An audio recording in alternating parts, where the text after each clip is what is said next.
Are you having trouble deciding your franchise team inside of NBA 2K26? Well, I'm here to help. Today I'm going to go over 5 teams that you should consider for MyNBA inside of this year's game. We're specifically focusing on the Eastern Conference today. I already have a video going over 5 Western Conference teams, and I'll leave a card at the top right of the screen in case you are interested. I'm super excited to start making content on the new game, and I hope you guys are as excited as I am to watch it. If you're new to the channel, don't forget to like the video, subscribe, hit the notification bell, do all that fun stuff. The plan is that episode 1 of my expansion MyNBA franchise series will start tomorrow. I don't know exactly what time the first episode will be. I'll probably post on the community tab once we get a little bit closer, but I'm excited for you guys to see what I have cooking up this year.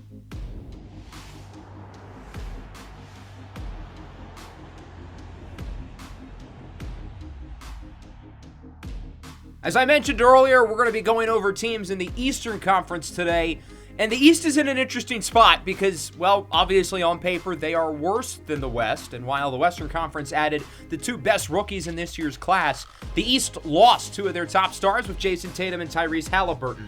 Despite that, though, there are a lot of compelling rebuilds in this conference, and many of the worst teams in the NBA are parked in the East. We'll start with the Miami Heat, who are not the necessarily traditional rebuild of picking a really bad team and working your way up. But that doesn't mean the Heat are not a major challenge, because these guys are very much stuck in the Eastern Conference play-in race right now, and there's no easy pathway out of purgatory for them. They've had a couple of finals runs with Jimmy Butler earlier in the decade, but he's gone. He's in Golden State. And I don't think this team has the high-end talent to contend with the Eastern Conference's best, but they're also not bad enough to truly start a rebuild.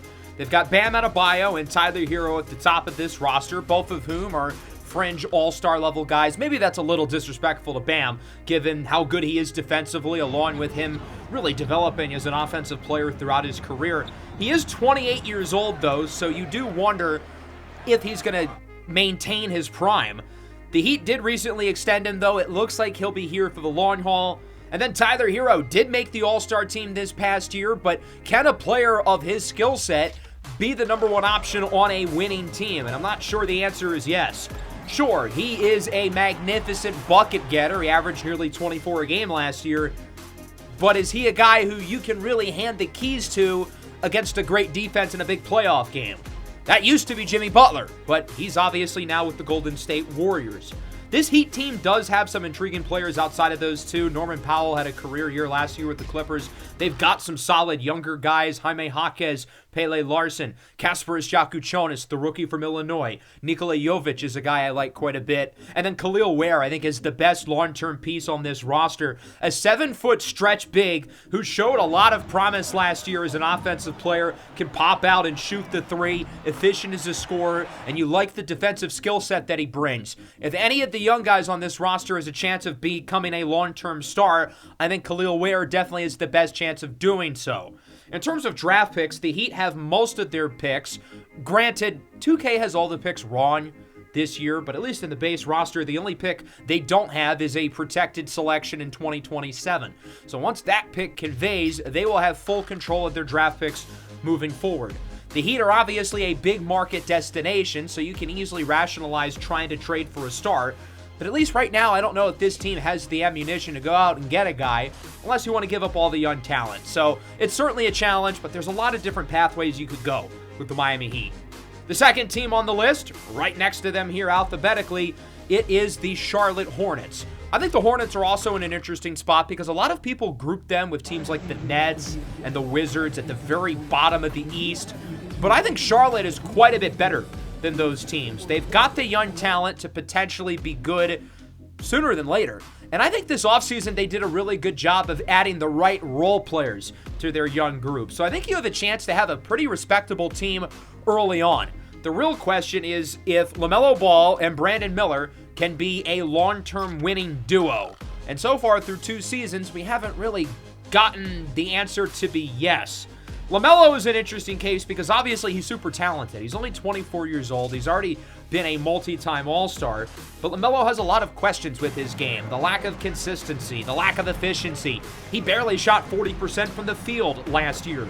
The flashy plays are nice, but does his brand of basketball contribute to winning? I will point out that he does usually progress well in 2K Sims. Health is also a concern. He's only played 69 games over the last 2 years. He's missed a lot of time due to injury. And then we get to Brandon Miller, who has a lot of the same questions. Last year when he played, his efficiency was also not very good. He only shot around 40% from the field a season ago, and he was hurt for most of the year. Now, Brandon Miller is not a proven injury-prone player compared to LaMelo Ball. Rather, it was just the one big injury, so I'd be a little less worried about his medicals, but it could be something to keep an eye on. As I mentioned, though, I liked their offseason. I thought the Colin Sexton move was one of the best of the entire offseason across the NBA, and they've got a good young group. Moussa Diabate, maybe Tijan Solon takes a leap. Liam McNeely, Ryan Kalkbrenner, I really like that pick. And then, of course, Con Knippel, the number 4 pick out of Duke. I think he's a perfect fit for this roster. I can understand pick 4 being a little bit high for a guy like him, but having another connective offensive role player who can get open off the ball and shoot off the catch is exactly what this team needed. If Con Knippel can hit his upside, then I think he'll be a perfect fit in the backcourt along with LaMelo Ball. They've also been accumulating plenty of draft picks, 2 first-rounders in 2026, 3 first-rounders next year, 2 more in 2029. That's 8 first-round draft picks over the next 4 years. This Hornets team is also quietly really deep. As I was looking through each roster to figure out who everybody should protect for the expansion draft, the Hornets were one of the trickier ones because they've got a lot of good players they might have to unprotect. The next team we're going to go over is the Brooklyn Nets. They have, I would say, by far the worst roster right now in the NBA. This team is rough. They really wanted to tank last year. The problem is the team was a little bit too good for that. Luckily, with another strong draft class coming here in 2026, I think the Nets have equipped themselves a lot better to finish with the worst record in the NBA because this team is awful. Their highest rated player is only an 82, that being Michael Bring Your Own Ball Porter Jr. Aside from being on a generational podcast run this offseason, I'm curious to see how Porter does as the number 1 option because I think it's not going to be very good. He provides nothing on the ball. His lack of feel for the game is often a concern as well. He's a guy who you trust as a spot-up shooter, but certainly not as the highest-rated player on the team. Along with him, for now at least, the Nets have Cam Thomas as well, who was on the roster in the game on the qualifying offer. Of course, he's still a free agent in real life, and it's unclear where he'll be playing next year. If I had to guess, I do think he'll probably be back in Brooklyn, but I'm certainly not 100% sure of that. Having Thomas and Michael Porter Jr. on the same roster is interesting because he's also a score-first guy. His game is certainly not identical to Michael Porter Jr., but it is similar in the sense that when he has the ball, he's looking to shoot it. He's more of a self-creator, though, than Porter, which does give him an advantage in that aspect. I'm curious to see how they will play off each other, though. As I look at the rest of the roster, I notice they have a glaring hole at point guard. They don't have many guys who can create for others on this roster, so because of that in the draft, they picked Yegor Demon, point guard. Danny Wolf, big point guard. Nolan Triare, point guard. Drake Powell, not a point guard, but Ben Saroff is. That's 4 of their 5 first-round picks spent at the point guard position, so you'll have to try to develop all these young guys, figure out how you're going to accumulate them in the lineup. Yegor Demon, of course, is probably the most intriguing of the bunch, given that he was drafted in the top 10. I thought he was drafted quite a bit too early. I would not have used the 8th overall pick on him. But he's an intriguing player, a 6'9 guard who can get to the basket. He can shoot the 3 ball a little bit and has a good feel for the game in terms of his playmaking ability. I think there's a lot of parallels for this team along with the Jazz in the Western Conference because both of these rosters are very young, not very good, and quite unproven. And like the Jazz, the Nets also have a lot of draft picks to make the team your own. They do have their first-round pick this year in real life. 2K is incorrect. But at least in the game, they have 3 first-rounders in 2027. Granted, none of these 3 picks look very valuable. So if you keep the picks the way they are, you might have to wait until 2028 until you can get something good. But they have 2 firsts in 28, 3 firsts in 29, and a boatload of second-rounders moving forward. So, yeah, this team is really bad. You're going to have to work through some growing pains. But with the 5 first-round rookies they have this year, and at least as of now, the 8 first-rounders and quadrillion second-rounders they have over the next few years, you'll be able to potentially get your hands on this team and give it your own fingerprints pretty quickly. The next team we're going to go over, much like Miami, is not a team who's supposed to finish towards the bottom. They're actually supposed to be quite good this year. However, they have a lot of questions on their roster, and that is the Milwaukee Bucks. They're kind of similar to the Golden State Warriors, who I mentioned in my Western Conference video. Obviously, the Warriors were the team I had a series for last year in NBA 2K25, and I liked the Milwaukee Bucks as a potential option this year for a lot of the same reasons, in the sense that you're trying to build around a superstar, but the rest of the roster is not good. There's not a lot of young talent, and there's not a lot of draft picks. So these guys are in a tough spot. But you're always in the mix when you have a player as good as Giannis Antetokounmpo. And unlike the Warriors with Steph Curry, who's 37, Giannis is only 30. So he's got time, a lot, in fact, to continue to play well. We don't know when his production is going to start to slip, but it hasn't happened just yet. Last year, he had one of his best seasons yet. So when a guy like the Greek Freak is your best player, you'll always be in the mix, especially in a weaker Eastern Conference without Jason Tatum or Tyrese Halliburton healthy. You're going to have to please him, though, because after this year, he only has one more year on his contract. Then the player option. I would expect he declines that. So you really have 2 years of Giannis Antetokounmpo before he becomes a free agent. If the team isn't playing well, maybe you trade him away. If the team is playing well, maybe you go all in with the very few assets you do have. Right now, his number 2 option is Myles Turner, signed from the Indiana Pacers. Bigs like him who can shoot the ball and protect the rim at a really high level are a dime a dozen. And there's a reason why Myles Turner was so highly sought after by the Bucks in this year's free agency class. Oftentimes, though, it feels like the idea of Myles Turner is better than the actual Myles Turner. He had some really rough moments last year late in the playoffs with the Pacers. But again, for a big guy to shoot the ball and play defense like he does, that can be very valuable when he's on his A game.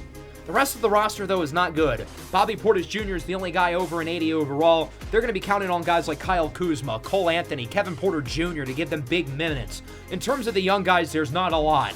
Maybe someone like Ryan Rollins develops. I thought he showed some good things last year with the Bucks. But this team really doesn't have many fun young players. They had A.J. Johnson on their roster, who I was actually pretty excited about, but they traded him away last year at the deadline for Kyle Kuzma, who at this point is one of the worst players in the NBA. That was a really bad move by Milwaukee.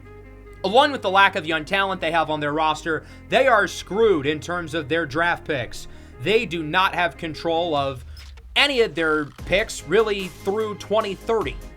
Most of their picks until then are also swap worsts anyway. So they're not going to have any high picks over the next few years. They can't really trade any picks to get good players. This team is kind of stuck. There's not an easy way out unless you trade away Giannis Antetokounmpo. Before we get to the final team on the list, I do want to go over a couple of honorable mentions that I think are worth discussing. We'll start with the Philadelphia 76ers. I think if this was real life, they would definitely be one of the hardest rebuilds to do, given the contracts for Joel Embiid and Paul George. Embiid has shown a lot of regression since his unbelievable 2023-24 season, and he's under contract for 4 more years. Paul George also with 3 more years, so navigating through these deals is going to be tough. Luckily, they've got some really good players outside of those two, with Tyrese Maxey, Quentin Grimes, who's back for now, I guess, Jared McCain, who I thought was the best rookie in the class last year before he got hurt, and VJ Edgecombe, the number 3 overall pick. A lot of fun young players in Philadelphia. The Chicago Bulls are the next honorable mention. These guys have held on to certain players for way too long, such as Nikola Vucevic. Kobe White's pretty good. Josh Giddey, I would expect he will be back on the Bulls next year in some way, shape, or form. They do have some fun young guys to build around. I thought Matas Buzela showed a lot of promise as a rookie, and I'm pretty high on Noah Essengier, who they drafted in the first round this year. But that team is destined for the play-in unless they switch things up. The Washington Wizards are also an honorable mention. You might think they would make the list, but I feel like it's kind of a waiting game because they have a lot of good young players. Alex Sarr, Keyshawn George, Bub Carrington, Trey Johnson, Will Riley, A.J. Johnson. A ton of good young players on that Wizards team. And then I'm also going to throw the Raptors in as an honorable mention as well. This is quietly a really hard rebuild because they have a lot of really bad contracts. Scotty Barnes is on the books for a lot. Ingram, Barrett, Emmanuel Quickley is on one of the worst deals in the league. And there's not a whole lot of young, fun players on this team. I am intrigued by their recent first-rounder Colin Murray-Boyles, but it doesn't look good in Toronto. The fifth team on my list is actually the Indiana Pacers, which seems like an unconventional team choice given that they were one win away from winning the NBA Finals last year. So why exactly would I pick the Pacers as the fifth team on my list over an obvious rebuild like the Wizards? Well, I think Indiana would be a really fun franchise team this year. I put them on my poll for the team that I would use, and I don't think I've ever seen a team perform worse than the Pacers did on my poll. So a lot of people were not interested in watching them.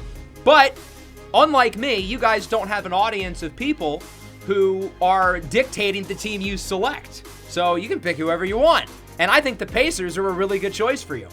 The question really is if last year's run was a fluke or if this team is for real. It's going to be challenging, especially given Tyrese Halliburton's going to miss the entire year with an Achilles tear. We also have to remember he was pretty bad the first half of last year before really turning on the Jets in the playoffs. And obviously having a guy like him who has shown he can lead teams on long playoff runs is very exciting, especially given his age. But with the Achilles tear, will he ever regain full strength? We don't really know. The Pacers were supposed to contend this year, and now with him out, their path to contention is going to be a lot harder. So if you want to make things realistic, I would add his injury, and that'll keep him out for the whole year. How is this team going to perform without Tyrese Halliburton? They should be pretty good, I still think. Contenders? I wouldn't be so confident. I do think at this point, Pascal Siakam has become one of the very most underrated players in the NBA. Siakam, throughout much of the playoffs last year, was better than Tyrese Halliburton. He won the Eastern Conference Finals MVP. He probably would have won the NBA Finals MVP had the Pacers won that Game 7.